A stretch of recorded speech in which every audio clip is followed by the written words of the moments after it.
नमस्कार साथियों, news for live में आपका स्वागत है और मैं हूं राहुल सिंह शेखावत। 2024 के चुनावी महामुकाबले की तस्वीर साफ हो गई है। प्रधानमंत्री नरेंद्र मोदी और उनकी पार्टी बीजेपी का चुनावी मुकाबला कांग्रेस से, कम्युनिस्ट पार्टी से, आम आदमी पार्टी से या किसी अन्य क्षेत्रीय दल से नहीं होगा, बल्कि उनका चुनावी मुकाबला पूरे इंडिया से होगा।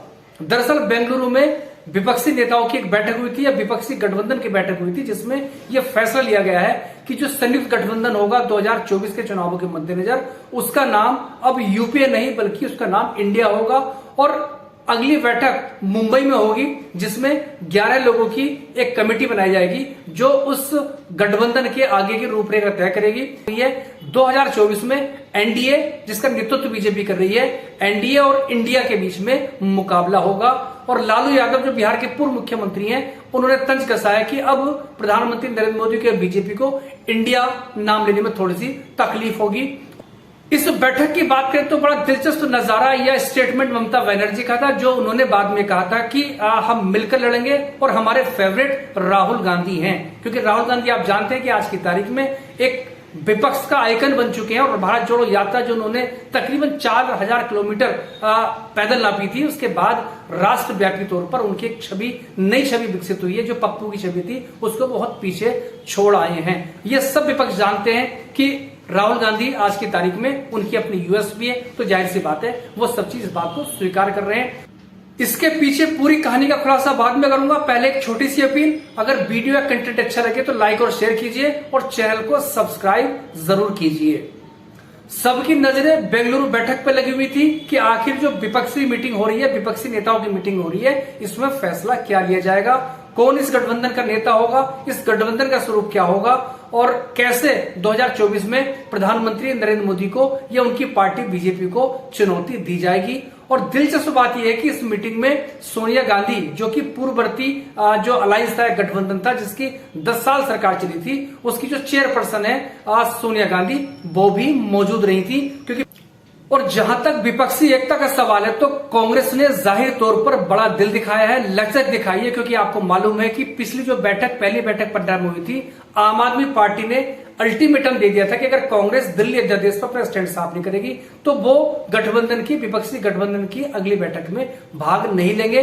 लिहाजा इस बैठक से पहले कांग्रेस ने अपना स्टैंड साफ किया कि मानसून सत्र में वो उस जो भी उससे संबंधित सरकार लाएगी उसका वो विरोध करेंगे। हालांकि अपरिपक्वता है, जल्दबाजी उसमें थी जरूर आम आदमी पार्टी में, लेकिन कांग्रेस ने बड़ा दिल दिखाया और अपना स्टैंड साफ किया। और अब इस गठबंधन जब बैठक हुई थी बेंगलुरु में, तो यूपीए की जगह उसका नाम इंडिया रखने पर अपनी सहमति जताई थी। क्योंकि खुद सोनिया गांधी यूपीए की चेयरपर्सन 10 साल रही है और उसके बाद भी, हालांकि वो डिफंग रहा है, लेकिन उसकी चेयरपर्सन सोनिया गांधी रही है। तो इस बैठक में आई, उनके 10 साल का अनुभव गठबंधन को चलाना, और व्यक्तिगत तौर पर सोनिया गांधी के, चाहे वो ममता बनर्जी हो, चाहे वो उद्धव ठाकरे हो, चाहे वो लेफ्ट पार्टीज के लोग हो, या उसके अलावा अरविंद केजरीवाल भी हो, व्यक्तिगत रिश्ते भी हैं और रेस्पेक्ट, जहां तक सवाल, चूंकि वरिष्ठता के आधार पर उनका रेस्पेक्ट है, वो इस बैठक में साफ तौर पर नजर आया है। क्योंकि पहली जो बैठक पटना में हुई थी उसमें सोनिया गांधी नहीं आई थी और 26 पार्टियों के नेता या पार्टियों के अध्यक्ष या उसमें उनके अगर पार्टी के मुख्यमंत्री हैं वो इसमें शरीक हुए थे।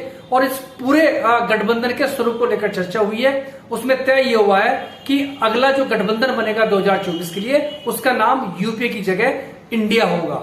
इंडिया का मतलब Indian national developmental inclusive alliance, मतलब जो समावेशी विकास की, जो समावेशी विकास या एक सामाजिक एकरूपता की बात की जाती रही है, उन सारे शब्दों को इसमें शामिल किया गया है। क्योंकि आप जानते हैं कि राजनीति में नाम का और नारों का एक बहुत बड़ा खेल होता है। और पिछली जो बैठक पटना में हुई थी उसमें ये महसूस किया गया था कि गठबंधन का नाम बदला जाए जिसमें थोड़ा देशभक्ति या राष्ट्रवाद का भाव हो। तो लिहाजा इंडिया शब्द ऐसा है जिसमें राष्ट्र की या राष्ट्रवाद की थोड़ी सी ध्वनि निकल कर आती है।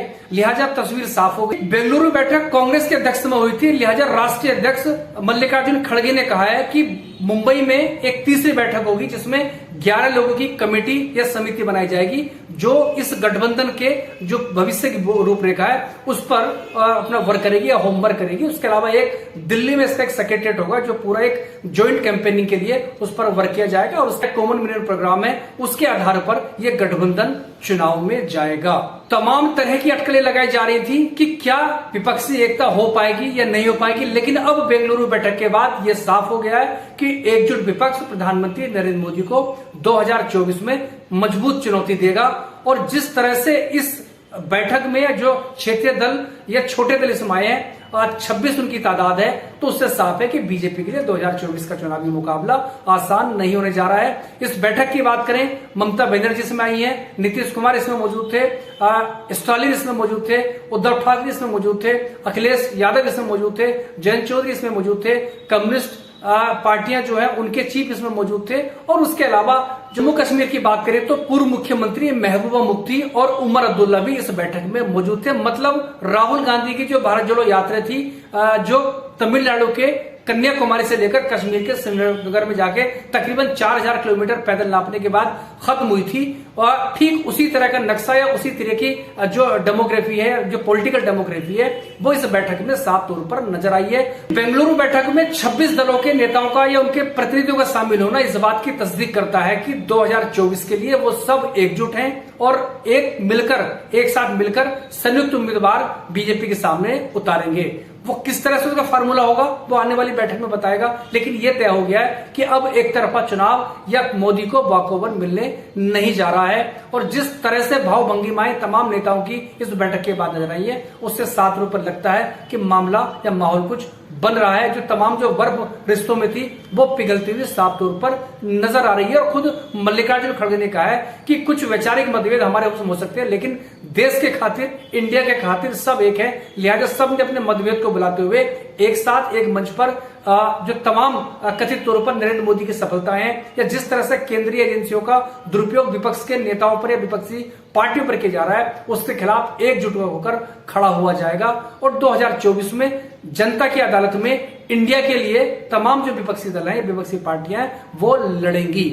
कहने की जरूरत नहीं है कि बिहार में एनडीए छोड़ने के बाद महागठबंधन के मुख्यमंत्री बने नीतीश कुमार लगातार विपक्षी एकता की कवायद में जुटे हुए थे। और चूंकि उनके कांग्रेस के अलावा, सोनिया गांधी के अलावा या राहुल गांधी के अलावा अन्य विपक्षी और बड़ी क्षेत्रीय पार्टियों से अच्छे संबंध है, चाहे वो अरविंद केजरीवाल हो, चाहे वो ममता बनर्जी हो, और चाहे वो जम्मू कश्मीर हो, उनके सबसे अच्छे व्यक्तिगत तौर पर संबंध। और खुद भी चूंकि 15 साल से ज्यादा वो 5वीं बार मुख्यमंत्री बने, तो जाहिर सी बात है वो एक सक्षम नेता है और राष्ट्रीय स्तर पर उनका अपना चेहरा है। और इस पूरी कवायद में उन्होंने सबको कांग्रेस के साथ या कांग्रेस या अन्य क्षेत्रीय दलों के बीच में एक सेतु या पुल बांधने का काम किया था।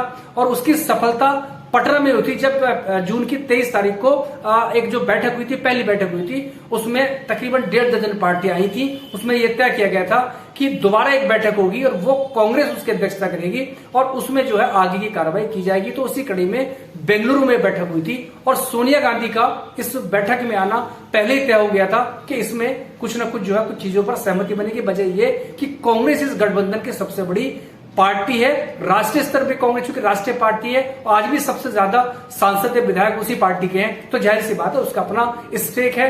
और मल्लिकार्जुन खड़गे और राहुल गांधी चूंकि जाहिर सी बात है वो भी इस बैठक में मौजूद थे, तो तमाम मुद्दों पर चर्चा हुई है बंद कमरे के अंदर और यह सहमति बन गई है कि 2024 में मिलकर एकजुट होकर कथित तौर पर नरेंद्र मोदी की जो गलत नीतियां हैं या जो उनका विपक्ष को नेस्तनाबूद करने का प्लान है उसको खत्म किया जाएगा, उसके खिलाफ लड़ा जाएगा। और जनता की अदालत में एक न्यूनतम साझा कार्यक्रम के तहत, जिसमें विकास के मुद्दे हैं, जिसमें बेरोजगारी का मुद्दा होगा, जिसमें रोजगार का मुद्दा होगा, जिसमें देश के समग्र विकास का मुद्दा होगा, उसमें तमाम अन्य जुड़े जो राष्ट्रीय मुद्दे हैं उनको शामिल किया जाएगा। उस पर जो 11 सदस्यों की समिति है, कमेटी है, वो उसका एक पूरा खाका तैयार करेगी। मुंबई में उसके लिए एक बैठक होनी है और उसका नाम का खुलासा भी उस बैठक के बाद किया जाएगा। लेकिन बड़ी बात यह है कि विपक्षी एकता की जो कवायद चल रही थी वो परवान साफ तौर पर चढ़ती हुई नजर आ रही थी। दरअसल संकट यह था कि कांग्रेस सबसे बड़ी पार्टी है, हर क्षेत्रीय दल जानता है, लेकिन अलग अलग राज्यों में जो राजनीतिक स्थितियां वो अलग हैं, राष्ट्रीय मुद्दे अलग है, लेकिन क्षेत्रीय स्थिति अलग है। कई राज्य ऐसे हैं जहां पर कांग्रेस को संबंधित क्षेत्रीय दलों से लड़ना पड़ता है। मसलन अगर ममता बनर्जी की बात करें तो उनका पश्चिम बंगाल में कांग्रेस और लेफ्ट से सीधा मुकाबला होता रहा है, और अरविंद केजरीवाल की बात करें तो अरविंद केजरीवाल दिल्ली और पंजाब में कांग्रेस से लड़ते रहे। इसके अलावा जो बाकी राज्य उनमें बहुत ज्यादा दिक्कत नहीं, हालांकि आइडियोलॉजिकल डिफरेंस है, चाहे वो महाराष्ट्र हो। महाराष्ट्र की बात करें तो शिवसेना, राष्ट्रवादी कांग्रेस और कांग्रेस पार्टी ने मिलकर महाविकास आघाड़ी सरकार बनाई थी, चलाई थी। वो अलग बात है कि सरकार वो ऑपरेशन लोटस के तहत कथित तौर पर गिरा दी गई थी। आज भी उद्धव ठाकरे इस गठबंधन के भागीदार हैं, और पिछली बैठक में उन्होंने कहा था कि हमारे वैचारिक मतभेद है लेकिन देश के लिए हम एक साथ हैं। आज वक्त की मांग ये कि हम साथ मिलकर एकजुट होकर चुनाव लड़ें। तो ये उनका स्टैंड एक बहुत बड़ा था, क्योंकि वो कथित तौर पर एक हिंदूवादी राजनीति करते रहे हैं, लेकिन उन्होंने कहा कि मतभेद होने के बाद भी देश के लिए एक साथ होना जरूरी है, और सब लोग, सारी पार्टियां चूंकि भारत की है तो ज्यादा मिलकर लड़ा जा सकता है। कुल मिलाकर यह है कि अब चीजें साफ हो गई हैं, एनडीए और इंडिया का मुकाबला होगा। अब इसके जवाब में बीजेपी भी जो था एनडीए को मजबूत करने में लग गई है।